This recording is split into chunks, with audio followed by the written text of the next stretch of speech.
Picture the Wild West. Go on, close your eyes and conjure up the ultimate frontier badass.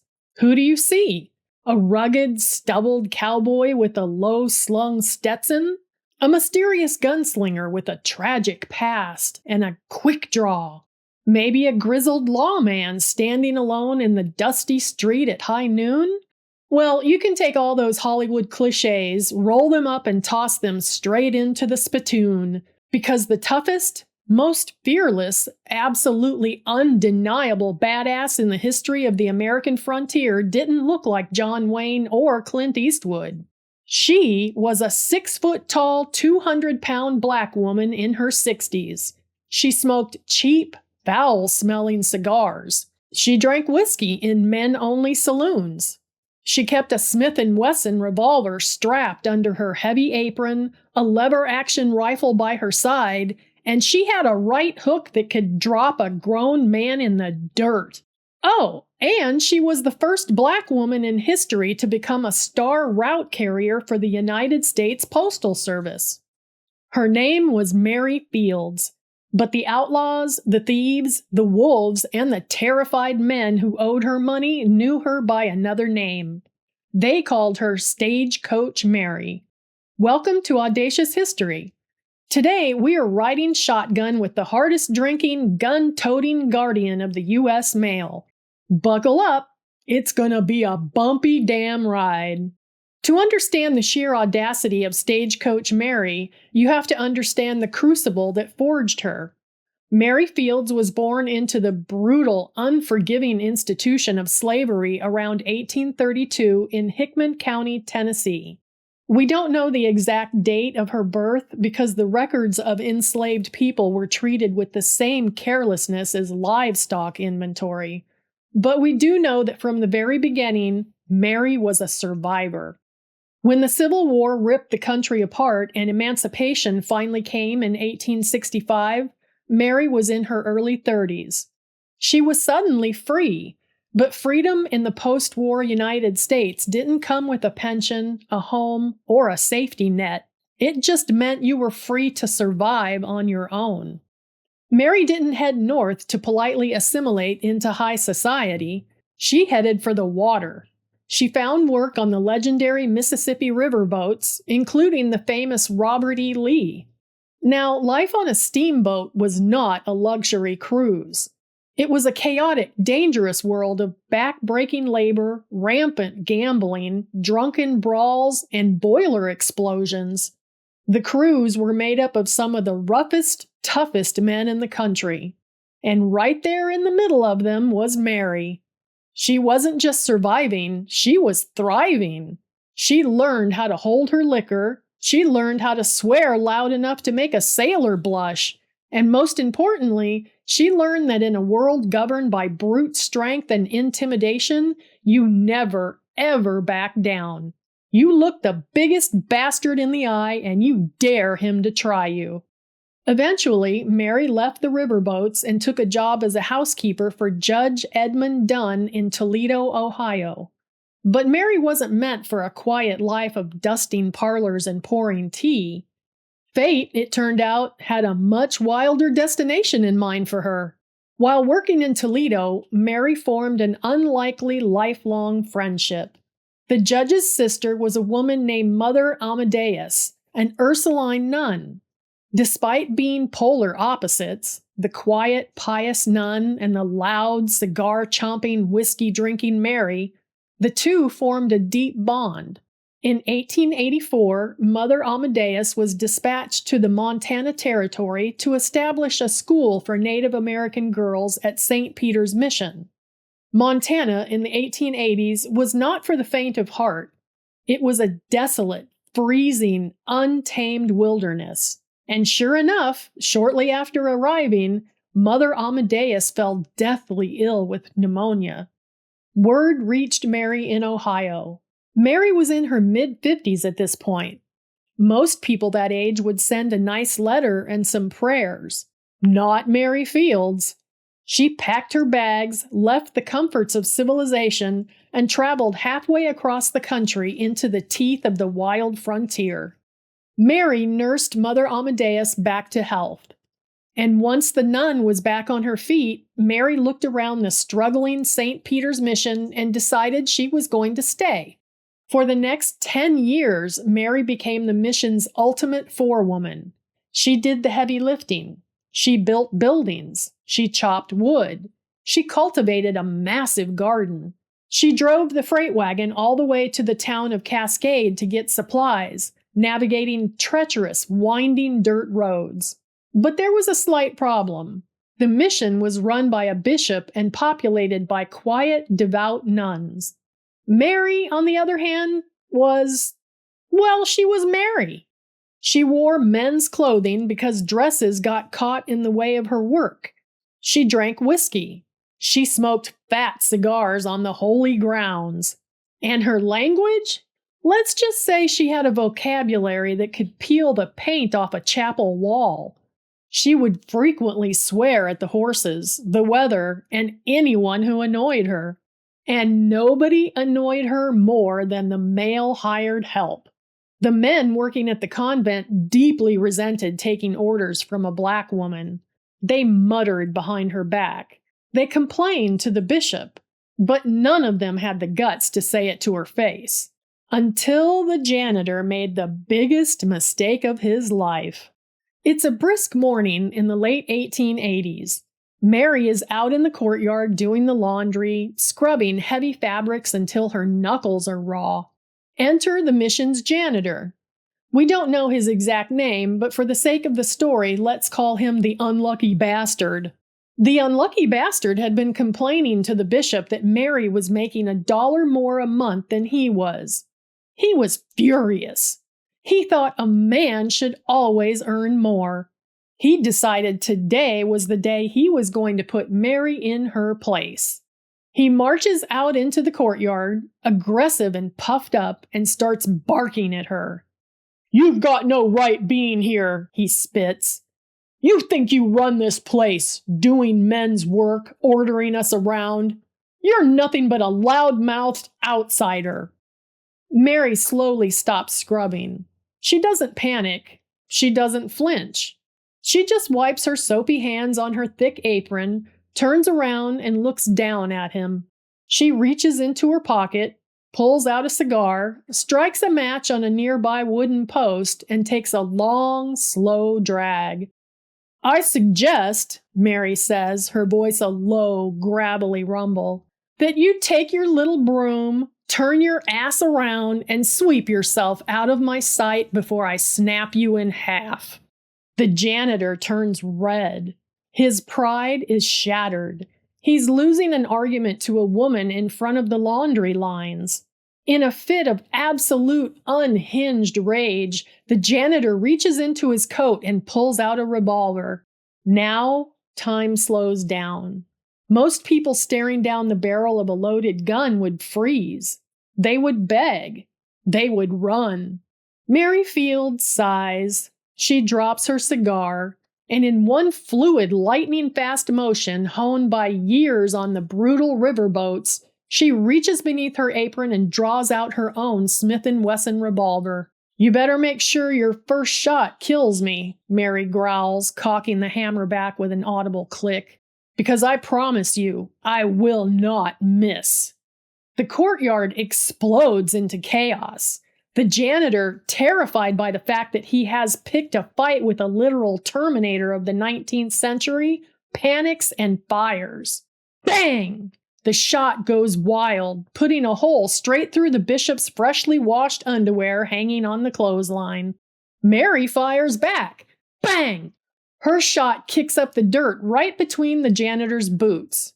Whether she missed on purpose to scare him or just had a bad angle, we'll never know. But the message is received. The janitor drops his gun and scrambles away like a frightened rabbit. The nuns come rushing out, clutching their rosaries, screaming in terror. The smoke clears. Mary calmly picks her cigar up off the dirt, dusts it off, puts it back in her mouth, and goes right back to scrubbing the laundry. Unfortunately, the local bishop, Bishop Brondell, didn't find the situation as highly entertaining as we do.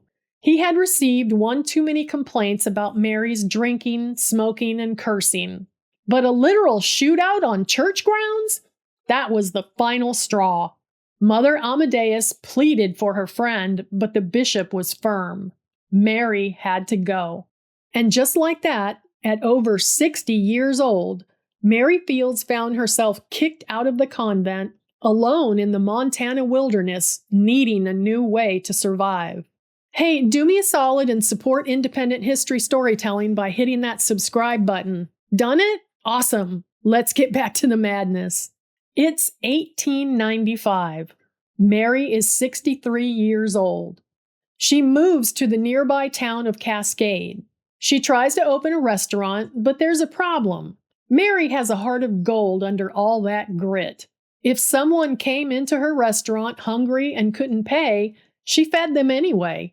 As a result, her business went bankrupt within 10 months. She needed a job. And as fate would have it, the United States Postal Service was looking for a new star route carrier. Now, a star route carrier wasn't your friendly neighborhood mailman in shorts dropping off Amazon packages. Star route carriers were independent contractors hired to deliver the mail in areas where the terrain was too harsh, too wild, and too dangerous for regular postal employees. They had to guarantee that the mail would be delivered with celerity, certainty, and security.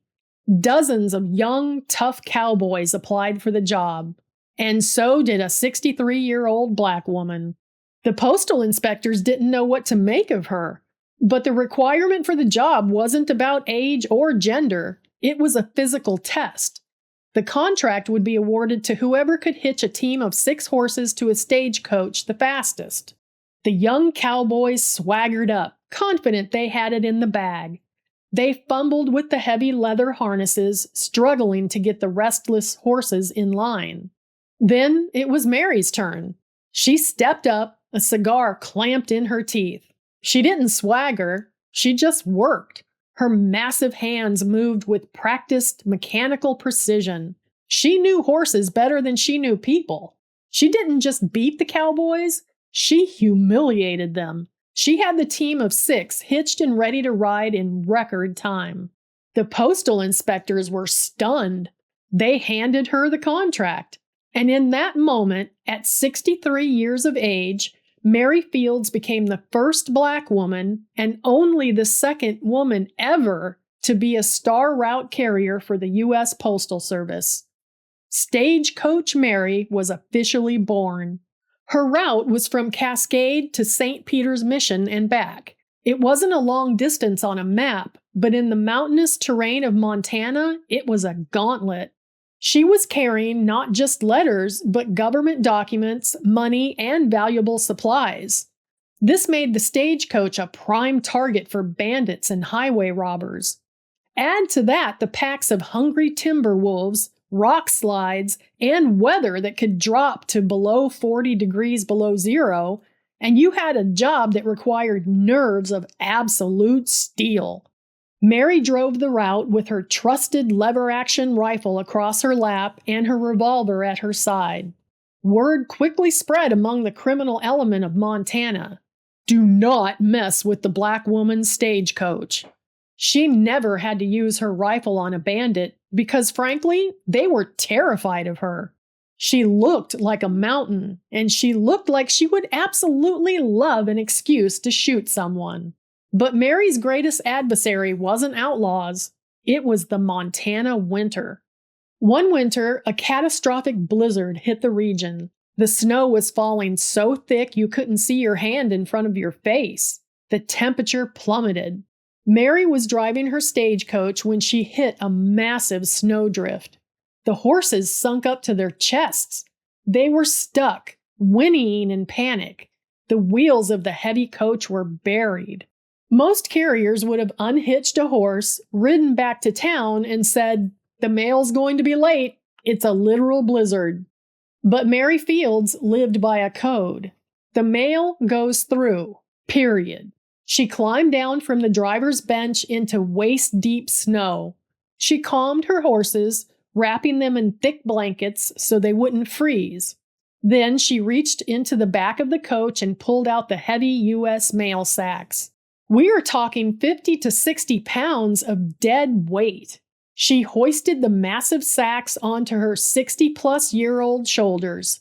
She strapped a pair of wooden snowshoes onto her boots, and she walked. She walked for miles through the frozen, jagged wilderness. The wind howled like demons. The ice bit into her face, but she just kept putting one snowshoe in front of the other. When she finally kicked open the doors of the mission, covered head to toe in ice and snow like some sort of postal yeti, she dropped the heavy sacks on the floor. The mail was on time. She never missed a single day in 8 years. When Mary wasn't fighting off blizzards, she lived in the town of Cascade. And in Cascade, Mary was treated like absolute royalty. Now, in the late 1800s, there was a strict town ordinance. Women were strictly forbidden from entering saloons. It was a man's world. But the mayor of Cascade took one look at Mary Fields, took one look at the law, and officially granted her a personal lifetime exemption. She was the only woman allowed in the saloons. She would walk through the swinging doors, and the sea of cowboys, miners, and roughnecks would part. She'd take her favorite seat, light up a pungent cigar, and order a glass of whiskey. She'd spend her evenings arguing politics, placing bets, and drinking men half her age under the table. But even though she was loved, she commanded respect. And if you disrespected Mary Fields, there were consequences. Which brings us to one of the greatest, most dramatic moments in the legend of Stagecoach Mary. When Mary eventually retired from the Postal Service at the age of 71, she opened up a laundry business to keep busy. She would wash the clothes for the men in town. One day, one of these men, a drifter who fancied himself a tough guy, decided he wasn't going to pay his laundry bill. He picked up his clean shirts from Mary, laughed in her face, and walked out without handing over a dime. Now, this man made a critical miscalculation. He looked at a 71-year-old woman and saw an easy mark. He forgot that this woman had survived slavery, brawled on riverboats, faced down loaded guns, and walked through blizzards with 60 pounds of mail on her back. Mary didn't send a letter of collection. She didn't call the sheriff. She put on her coat, checked the cylinder of her revolver, and went hunting. She tracked him down to the local saloon. The place was packed. The man was leaning against the bar, laughing with his buddies, drinking whiskey with the money he owed her. The saloon doors flew open with a crash. The music stopped. The chatter died. Mary Fields stood in the doorway, casting a long, terrifying shadow. She walked slowly across the wooden floorboards, her spurs clicking. The crowd backed away, giving her a wide berth. She stopped right behind the man. "You owe me $2 for the laundry," she said, her voice cutting through the silence like a rusted blade. The man turned around. He puffed out his chest, trying to save face in front of the other men. "I ain't paying you nothing, old woman. What are you gonna do about it?" It was the wrong question. Mary grabbed him by the collar of his freshly washed shirt, spun him around, and threw a devastating right hook. The punch connected with a sickening crack, sending the man staggering backward through the swinging doors and out into the dusty street. The entire saloon emptied out to watch. The man scrambled to his feet in the dirt, wiping blood from his lip. He was furious now. He reached for his hip. But before his hand even brushed the handle of his gun, Mary already had her revolver drawn and leveled. "I said," Mary roared, the fury of a lifetime of hard labor echoing in her voice, "you owe me $2 for the laundry." The man sneered and took a step forward. Mary didn't hesitate. She didn't blink. She squeezed the trigger. Bang! The bullet tore straight through the fleshy part of the man's leg. He screamed, collapsing onto the horse manure and dust, clutching his bleeding thigh. He was entirely humiliated, Completely defeated by a septuagenarian with a laundry basket, Mary slowly walked up to him as he writhed on the ground. She towered over him, smoke still curling from the barrel of her revolver. The man, weeping in pain, frantically dug into his pocket with his bloody hands. He pulled out a crumpled $2 bill and held it up, shaking violently. Mary snatched the bill from his hand. She looked at it, looked at the bleeding man, and tucked the money into her apron. "Keep the change, asshole," she muttered. She turned around, holstered her weapon, and walked back into the saloon to order a drink. The town sheriff, who had watched the whole thing from across the street, just shook his head, turned around, and pretended he didn't see a damn thing. Nobody arrested Mary, because in Cascade, Montana, Mary Fields was the law of common decency. You pay your debts, or you get the lead. Mary lived out the rest of her days in Cascade as a beloved local icon. As she got older, the town made sure she was taken care of. When her house burned down in 1912, the entire town banded together to build her a new one for free. The local hotel owner gave her free meals for the rest of her life. She became the fiercely devoted mascot of the local baseball team. She attended every game. For every home run hit by the team, she would present the batter with a bouquet of flowers from her massive garden. And if the opposing team tried to argue with the umpire, Mary would stand up in the bleachers, puffing her cigar, and threaten to come down there and beat them senseless. Strangely enough, there were very few bad calls made in Cascade. In 1914, at the age of 82, Mary Fields passed away peacefully. She didn't die in a shootout, and she didn't die in a blizzard. She died surrounded by a town that adored her. The mayor closed all the businesses in town for her funeral. It was the largest funeral in the history of Cascade. Mary Fields defied every single expectation the world had for her. Born into the chains of slavery, she carved out a life of absolute freedom in the harshest environment imaginable. She was a woman in a man's world, a black woman in a white world, and an elderly woman in a young person's profession. And she conquered it all with a shotgun, a cigar, and a spirit that absolutely refused to be broken. She wasn't a myth. She wasn't a Hollywood creation. She was real, and she was a total unmitigated badass. Thank you so much for riding along on this episode of Audacious History. If Stagecoach Mary inspired you to take absolutely zero bullshit from anyone today, hit that like button and subscribe to the channel. I have a whole vault of incredible untold stories of history's greatest rebels, rogues, and revolutionaries coming your way. Until next time, keep your powder dry and always pay your laundry bill. Stay audacious, friends.